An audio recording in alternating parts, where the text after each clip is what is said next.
A ideia ou o papel das universidades é justamente desenvolver tecnologias que permitam a produção, no nosso caso, de alimento e também desenvolver tecnologias que minimizem os impactos ambientais causados pela atividade.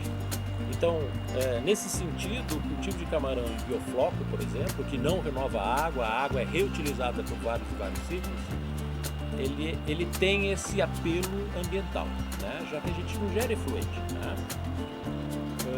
Essa tecnologia foi trazida pelo professor Wilson na década no início dos anos 2000, tá? E a gente foi aprimorando essa tecnologia para as nossas condições aqui observadas, especialmente aqui no Rio Grande do Sul, né? Por isso que a gente faz cultivo em estufas, né? A gente tem um coletor de calor, né? A gente tem uma janela de verão mais curta comparada com o Nordeste, e fazendo o uso das estufas a gente consegue aumentar, a gente consegue ter 3 ciclos de produção aqui dentro.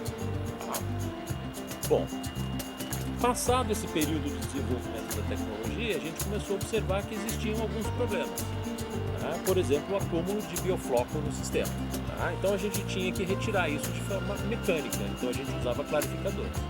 Bom, com a possibilidade de trabalhar no projeto Astral, financiado pela Comunidade Europeia, então a gente começou a estudar formas de você retirar o biofloco inicialmente, né, aquela matéria orgânica, de forma biológica. Então a gente começou a introduzir outros organismos no sistema que acabavam reduzindo a concentração desses sólidos ou desses bioflocos na água.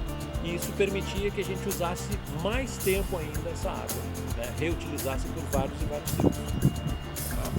Bom, depois a gente observou que tinha um acúmulo de nitrato e fosfato decorrente da excreta dos animais e também da degradação da ração.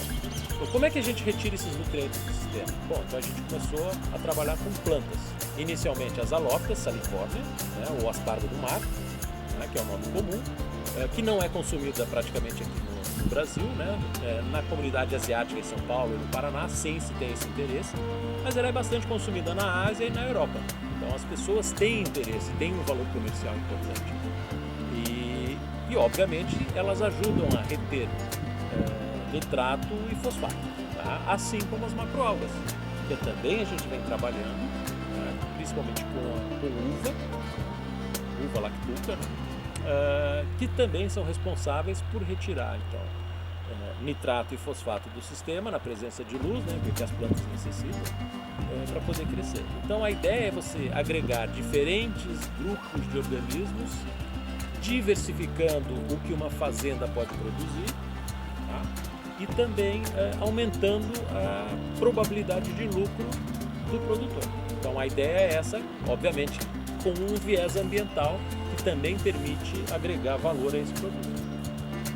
Então, basicamente, esse projeto que é financiado pela Comunidade Europeia tem esse viés.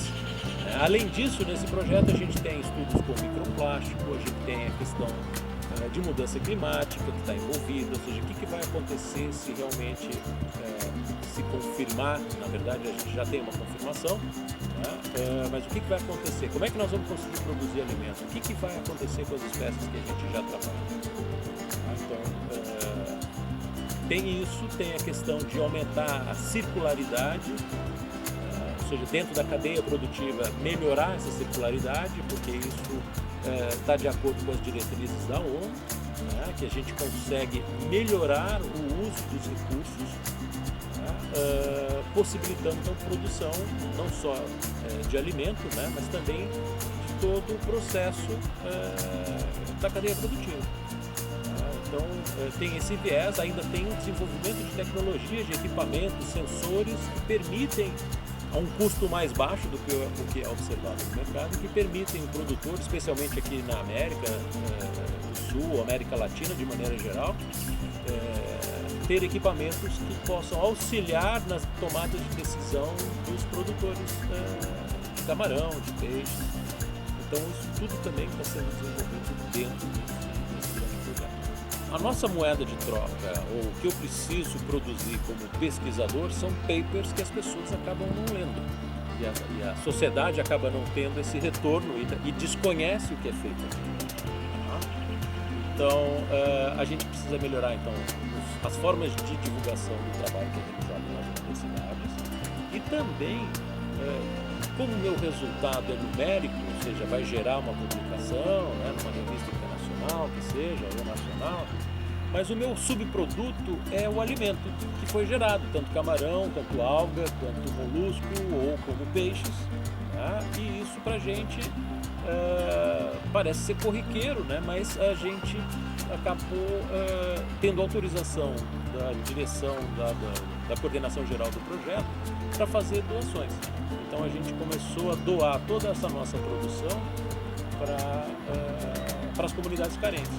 Então a gente, nessa última doação que foi feita agora, no mês de junho, a gente acabou, como resultado dos experimentos, foram 208 quilos de tilápias e mais 80 quilos de peixe, de camarões, que foram doadas para comunidades carentes. Foi doada para o Mesa Brasil, e o Mesa Brasil encaminhou esse alimento para comunidades carentes aqui da região.